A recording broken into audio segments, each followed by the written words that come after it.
In today's episode of the Daily Brief, I'll talk about two interesting stories.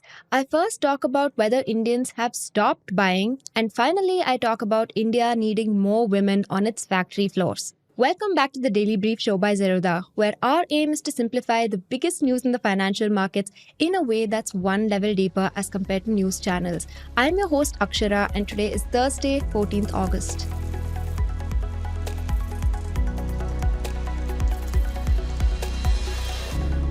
Coming to the first story, have Indians stopped buying? So, how much are Indians actually consuming? If you're trying to understand the economy, this is perhaps one of the most important questions you can ask. See, an economy might seem like an abstract concept, but behind the jargon, it's just money changing hands again and again. There are lots of flashy things that happen in any economy. Foreign companies set up state-of-the-art factories, governments pull off giant highway projects, industries turn into world-beating exporters, and a lot more.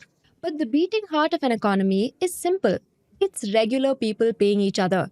When you buy breakfast, pay for a haircut, or spend on a pair of shoes, that's the economy in action. In India, all this everyday spending, what economists call consumption, makes up about 60% of our economy. And the more people spend, the faster money flows and the better the economy runs. And so, how much Indians are consuming is a massively important question. Only it's a really hard one to answer. Now, there's no perfect way of measuring consumption, but one quick and dirty way is to look at RBI's rural and urban consumer confidence surveys. The RBI basically asks households how they feel about the economy, jobs, prices, their own income, and spending. Through this, it tries to understand two things: how the present day compares to last year, and how they feel about the next 12 months. These answers are boiled down to two numbers: the Current Situation Index or CSI and the Future Expectations Index or FEI. A score above 100 points to optimism, but a score below 100 signals caution. As per its latest rural survey, rural Indians feel somewhat upbeat at the moment, with a CSI of 100.6. They're also much more hopeful about the year ahead, with an FEI of 127.7. Villagers are especially positive about jobs, and they're signaling that they'll spend more on both essentials and extras. Cities, however, tell a different story. Urban India CSI is under the 100 mark at 96.5. People, in short, are somewhat disappointed about how things are going. They're more upbeat about their incomes than rural households, but less confident about jobs. And while they're still spending, they aren't keen to splurge on non-essentials. That said, they're hopeful about the future with an FEI of 124.7. But life doesn't look great right now. These indicators, however, have their limits. For one, they tell you about consumption as one big headline number, but that hides a lot of complexity. After all, consumer confidence figures are essentially an average of hundreds of millions of very different lives. But no household is actually average. Each is shaped by its own income, location, obligations, and hopes. Two families living on the same street can feel very differently about the economy. And this is crucial for a business. Your fortunes don't rise and fall with India's collective mood, but that of your particular customers in your target market. And those micro stories can diverge sharply from the national picture. So another quick and dirty picture comes from companies' earnings calls. They're messy, anecdotal, and far from perfect. But they're a quick way to pick up on a lot of these divergences. When CEOs talk to investors, they often end up revealing what's really moving or stalling demand on the ground. These aren't perfect, but they do give you an idea of what's happening directionally, and this is our attempt to piece that together. Before we begin though, for an excellent summary of what they're saying, check out this chart by Nitin Chanduka from Bloomberg.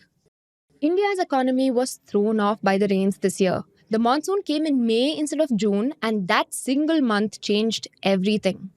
See, in most years, April and May are brutal. Temperatures regularly hit 40 to 45 degrees, everyone's running coolers, ACs and fans 24/7, and many companies plan their calendars around that fact. Power plants gear up for the surge, appliance stores stock up on cooling products, paint companies schedule their biggest projects for the dry season, and even beverage companies gear up for heat. But this year, it started raining instead. Adani Power CEO captured what happened next. During the first quarter of financial year 26, while the all India demand has shrunk by 1.6% due to early monsoon. So, power demand fell.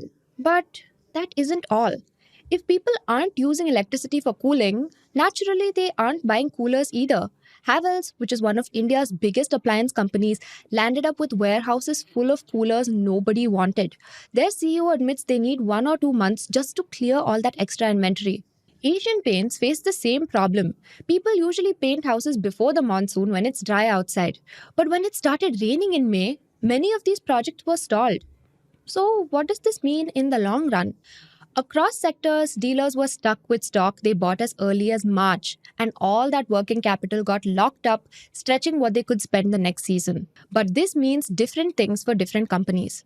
For some, those purchases simply won't materialize this year. For others, that demand just got postponed. Someone renovating their house, for instance, might just wait out the monsoon before starting again, which is why many companies are sanguine, hoping for a bounce back in Q2. But at the same time, rains also bring good news, especially for rural India. When the rains are good, water tables are full and crops do well. For one, that brings comfort to anyone in agriculture. Meanwhile, rains push down food prices, so everyone's cost of living also drops. In the meantime, the government's been pumping in money, MSP, direct transfers, and much more. And all of this adds up. Rural India was already doing better than urban India, and that continued. As Dabur's CEO noted, rural markets have now outperformed urban ones for 5 straight quarters. And HUL echoed this sentiment. The consumption environment remained stable, with rural demand continuing to grow ahead of urban demand. But cities are another story. As HDFC Bank said, there's a little bit of fatigue in urban premium consumption. Auto sales are usually a fantastic barometer for the economy. Think about it. Nobody buys a car if they aren't confident about their future. If Indians are buying more cars, it probably means they're feeling good about their medium to long term prospects. But that isn't happening right now. As Maruti Suzuki's management noted, sales across the auto industry shrank 1.4% last quarter. A lot of that pain was concentrated in entry level cars, Altos, Wagonars, and other cars that so often are a family's first vehicle. To Maruti Suzuki, the affordability issues in the entry segment cars continue to affect the growth of the industry. Meanwhile, the SUV market now makes up 55% of all sales. Indians, it seems, have splintered into two groups. Those who can buy a car are going straight for an SUV and all the bells and whistles that come with one. Those who can't, who would otherwise buy an entry level car, aren't buying anything. The middle is simply missing. See, it's not that Indians aren't obsessing over running costs anymore. As Maruti said, every 1 in 3 cars sold by the company in the domestic market was a natural gas vehicle. Now, that's a fascinating portrait of the Indian consumer in 2025. Aspirational, yet cost conscious. And this also shows up in two wheelers. TVS, for instance, talks about scooterization. People who might once have bought a moped are now upgrading to scooters. But let's go back to an older point. There's one sort of automobile that points directly to rural demand: tractors. Tractors are a huge purchase, but with just one target customer: farmers. They point purely to rural purchasing power, and that is doing very well. As Mahindra's CEO said, rural sentiment is better, and we're seeing that in our tractor business. Urban continues to be weak. Rural India, it seems, really is in good shape. Money is the cheapest it's been in years. After a prolonged period of high interest rates, the RBI cut rates by a full percentage point this year. These cuts came at a time of strong corporate balance sheets. Businesses were well positioned to borrow. If the economy was running hot, this would be like pouring fuel on a fire. Lending would explode, confident customers would rush to buy things on credit, while businesses would borrow to expand. But instead, as Kotak's management said, the cut in interest rates have not yet stimulated demand for bank credit. Banks, meanwhile, seem scared. They're beginning to see stress build up in their portfolios, and they're thinking very hard about who they should lend to. SBI Cards, for instance, said quality acquisition is primary. They're rejecting more applications than they're approving. Imagine you run a small business and nobody's willing to lend to you. What do you fall back on? Your family gold, of course. And that's precisely what's happening. IIFL Finance, for instance, says gold loans are at all time highs. As they explained, MSMEs who were reluctant to pledge their gold earlier now have no other funding source. And on top of that, gold prices are spiking, and your gold can fetch you 50% more money than 2 years ago. All this points to a lot of nervousness in our financial system. When a small business needs 5 lakhs urgently, right now they're taking their wife's jewelry to the gold loan company. Now, here's the heart of the issue. As Mahindra's CEO pointed out, the fundamentals are strong, but at this point, sentiment is weaker. And he might have a point. There's a lot to be happy about in our economy. We had a great monsoon. Rural incomes are rising, credit is cheap, inflation is down, the government is spending, companies have healthy balance sheets. By every measure, India should be booming. But it's not. Our confidence, it seems, has collapsed. Take businesses. They're sitting on large treasuries but won't invest in new factories. As Kotak noted, despite healthy corporate balance sheets, there's no momentum in private capital expenditure. Why build a new plant when you're not even sure you'll find any buyers? So, is there any hope? Practically every CEO we saw, from banks to cars to FMCG, was fixated on one thing. HDFC Bank CEO laid out a whole timeline. Onam in August, then Ganesh Chaturthi, building up to Navratri, with Diwali providing the grand climax. He thinks that mood will have a reasonable amount of impetus. So, are they on to something? Or is this wishful thinking? We'll know soon enough. And this is all just one interpretation. As we told you before, though, these con calls make for a quick and dirty indicator. And you shouldn't trust them completely. A few weeks back, Rajiv Thakur, CIO at Parag Parik Mutual Fund, took a completely contrarian position. Let me argue that there is no consumption slowdown. As he argued, people haven't stopped spending, they're just spending elsewhere. Every time a company sees flagging demand, perhaps there's someone else eating at their business. Every sale by a niche direct to consumer shoe brand, perhaps, is one less order for a listed retailer. Every IPL ticket sold, perhaps, is an empty multiplex seat. Every biryani sold on Swiggy is a packet of Maggi that had no buyer, and so on. So, is all that we said just wrong? Is he right? We don't know. Now, there's a reason people think investing is hard. Coming to the second story. So, every rich country in the world has taken a different path to getting rich. But they all share one common factor: a robust manufacturing sector which employs lots of women. That's even true, in fact, of countries that are currently charting their way to prosperity. In Vietnam, for instance, more than 50% of the manufacturing workforce is women. Indonesia hovers around the 40% mark. India, however, lags far behind. Women only became 30% of our workforce 2 years ago by some estimates. By others, we aren't there even now. Now, this isn't just a matter of promoting diversity for the sake of it, by the way. We're running like a plane flying with one engine switched off. While we fuel lots of money into building a manufacturing engine, if a huge portion of our workforce is sitting at home, there's only so far it can go. And since we've just spoken so much about consumption, think about this. If most Indian workers are also providing for the women of their household, how much more careful might they be about spending their paycheck? Across the world, the entry of women into shop floors has been crucial to economic development, and that's possible for us too. The World Bank, for instance, estimates that with greater female participation, India's manufacturing GDP could potentially increase by 9%. That's billions of dollars we're leaving on the table. We recently came across reports by ICRIER and Data for India, which got us thinking about this problem. And here's what we learned. To understand why more people aren't coming to the workforce, it might help to understand the lives of women who are already there. Because most of India's female manufacturing workers are stuck in menial, low-value jobs. See, manufacturing includes making a variety of things, from clothes to aircraft. Some of those, aircraft, electronics, machinery, are complex to build, and therefore they pay well. Others, like biddies, apparel, food, are not that complex, and therefore not too high paying. The more complex goods a nation makes, the richer it gets, something we've covered before. Now, India does make goods with high complexity, but women are hardly involved. In fact, 78% of all women in manufacturing are concentrated in four low complexity sectors: tobacco, textiles, apparel, and food products. Consider the task of rolling biddies. This is something that adds little value and pays workers just rupees 29,000 a year, less than half the national manufacturing average. 93% of this workforce is female. Now, the picture reverses once you look at more complex, high paying industries. In equipment manufacturing, for instance, women are just 4.9% of the workforce. This is compounded by yet another pressing issue: informality. Even and especially in industries where they dominate, women mostly occupy informal jobs. These jobs come with little economic stability and they lack formal contracts, social security, or labor protection. Consider this: 9 of every 10 women in Indian manufacturing have informal jobs. For men, that figure is much lower, 66%, and this has been stagnant over the last few years. Think of women that sit at home and stitch footballs in their spare time, or those who make papads for small-time brands. That is what most Indian women in manufacturing look like. Over 60% of them, in fact, are classified as self employed. But don't make the mistake of confusing that with entrepreneurship. As we've covered before, a vast majority of India's self employed workers are simply trying to get by outside any formal structure.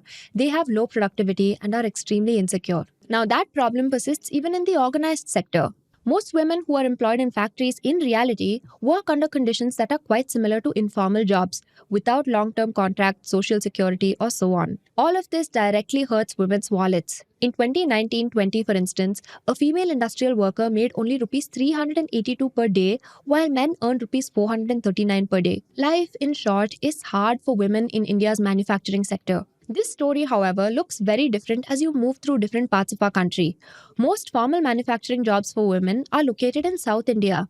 Just three states, Tamil Nadu, Karnataka, and Andhra Pradesh, account for 60 to 66% of all women in India's formal manufacturing sector. Tamil Nadu alone employs an impressive 43% of India's entire formal female manufacturing workforce. And this edge isn't entirely accidental.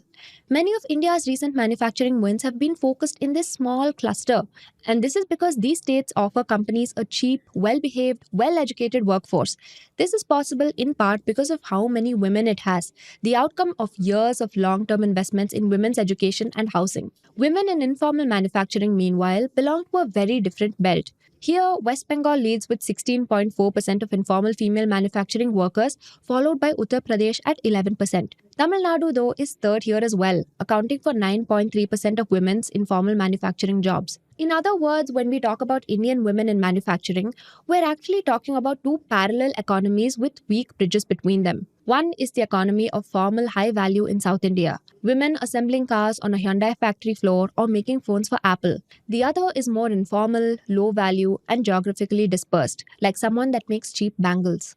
Perhaps what you take away from this is that we need many more women in the sorts of formal factories you find in South India's industrial belt. But to understand how hard that is, try visualizing the countless hoops women have to jump through to get there. Imagine you're a 22-year-old woman from a village in Bihar who wants a factory job in Tamil Nadu. Your battle begins at home. For one, there are strong cultural barriers to women stepping out of their homes for work. Many households, in fact, see it as a matter of pride that their women don't work. But on top of that, women in Indian households face what researchers call time poverty. They often handle a range of household chores like childcare, cooking, cleaning, and caring for elderly relatives, leaving little time for paid work. And this becomes a drag even for women that do work. In fact, this is a reason often reported for why in factories women finish their work faster than men. If you do get out of home though, there's still a skill gap. Women often don't have the skills to take up higher paying technical jobs, nor do they have avenues through which they can develop those skills.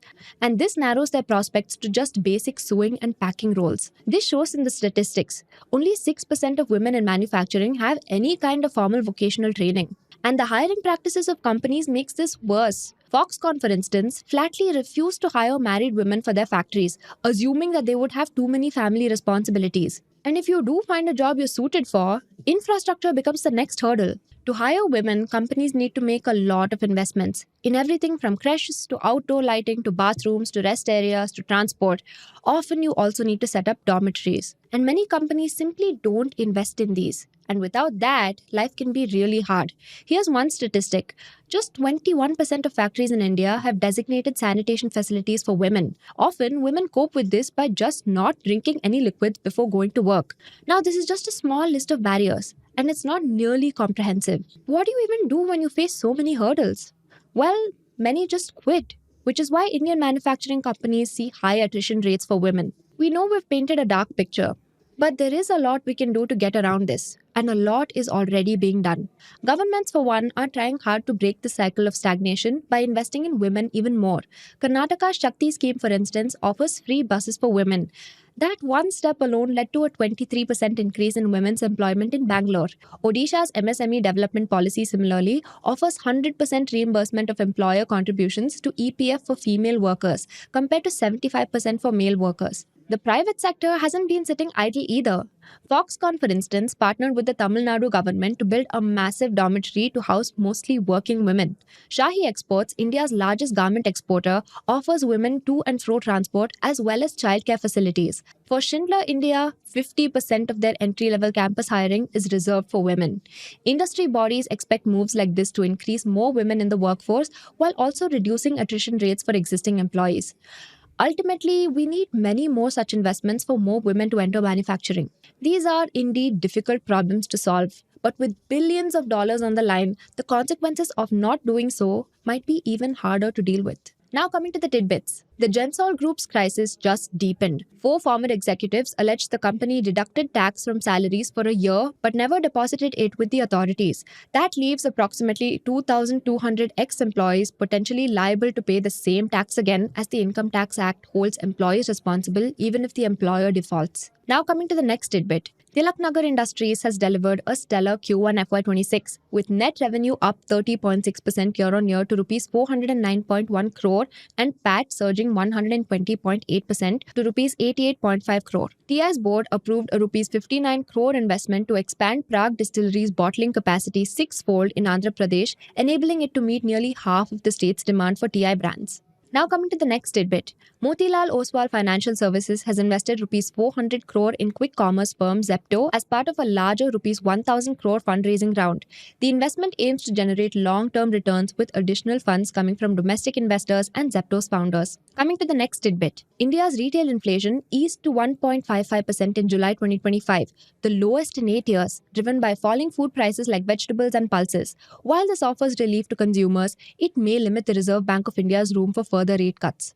That's all the news I have for you today. Thank you so much for watching and see you in the next one. Disclaimer: this content is for informational purposes only. None of the stocks, brands, or products mentioned are recommendations or endorsements.